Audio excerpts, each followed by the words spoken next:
Lower House approves Supplementary Appropriation Act. Details to this story and more in the National Report.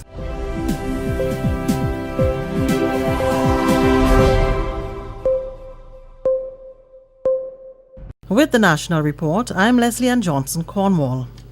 The Lower House of Parliament has approved the Supplementary Appropriation Act No. 1 of 2017 to ensure approval of supplementary estimates on the capital expenditure side. It covers the period July 1st to December 31st, 2017. Among others, the money will be used to pay regional institutions still owed by the government, like the RSS, OECS and CARICOM. The motion was brought before the House by Finance Minister Dr. the Right Honourable Keith Mitchell. The point we're making, as you see here in the document, is $86 million additional expenditure. But $46 million of those are grant support.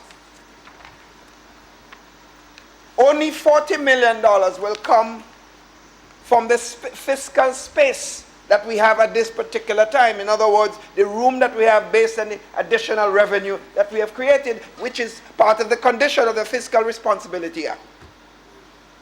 In other words, we are managing ourselves. Dr. Mitchell outlined some of the projects that will benefit. We decided special projects are an important project. Everybody wants to see more local activity in the community, so we had $5 million for the year. Now an additional $5 million for the rest of the year. I know every parliamentarian, every constituency, every village will be happy with this because they're looking for the special projects.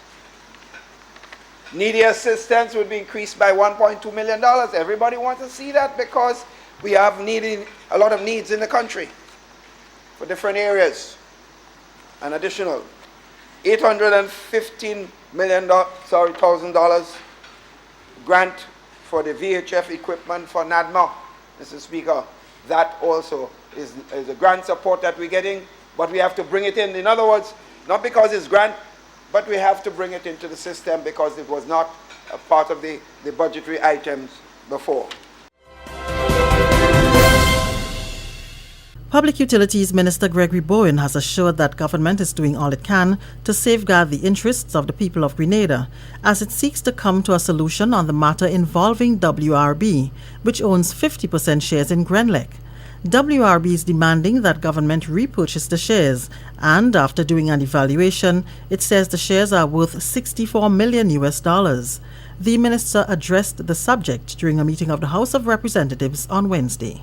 We are doing what we have to do. We have engaged extremely competent lawyers on our behalf, and even if the WRB heeds our request, let's go to the negotiating table, they will come with their lawyers, and so we will have our lawyers sitting on the negotiating table, and we may not have to go to ICSID at all, and even if we do, we are taking all the necessary precautions to safeguard the people of Grenada Carriacou.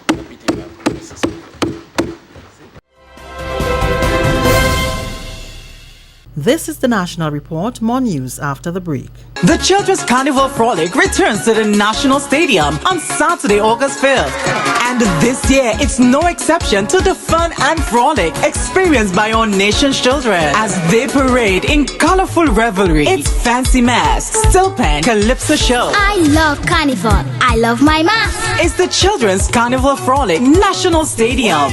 Starting time 11 a.m. Admission adults $20, children pay $10. More at the door. So don't miss out on this sizzling array of colors.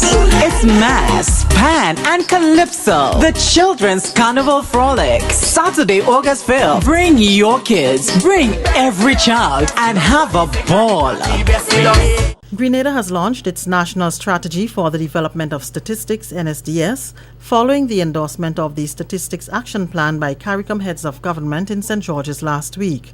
This as CARICOM continues to take steps to ensure that its decision-making is supported by quality data. Improvements in the availability of statistics for evidence-based decision-making, sustainable development of member states, and the empowerment of citizens to hold governments accountable are among the highlights of the plan. Prime Minister Dr. Keith Mitchell pledged his commitment towards the action plan, which he described as a strategy that will build reliable statistical systems critical for any country's development. This action plan comprises actions to be taken by CARICOM governments that will improve the national and regional statistical systems in the region to make more available high-quality statistics for evidence-based decision-making, which will result in better development outcomes and greater prosperity for people. Because it is well known, in the past, we make a lot of decisions in many countries, not just in the Caribbean, around the world, purely on the basis of how I feel, not based on serious data collection, scientifically collected data. The plan will also cater to the additional demands that will be made of statistical offices to fulfill obligations related to the CSME.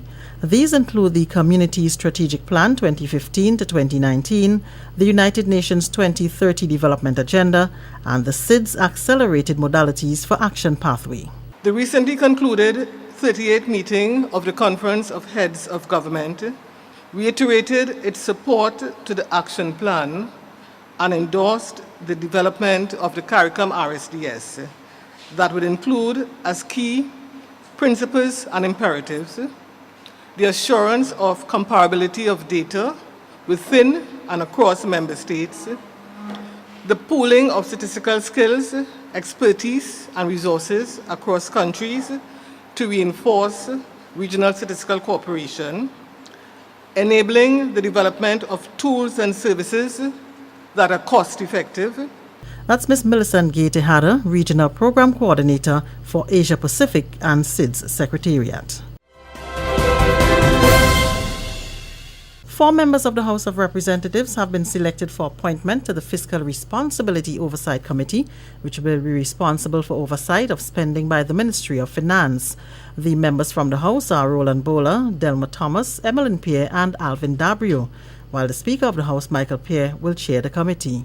Another member will be nominated by the Eastern Caribbean Central Bank. Those recommended to the Committee of Privileges of the House are Richard Duncan, Angus Smith, Sabrina Gibbs, and Adrian Hayes. This committee will be responsible for sending the names to the Governor-General for appointment. And that's the National Report. I'm Leslie Ann Johnson Cornwall.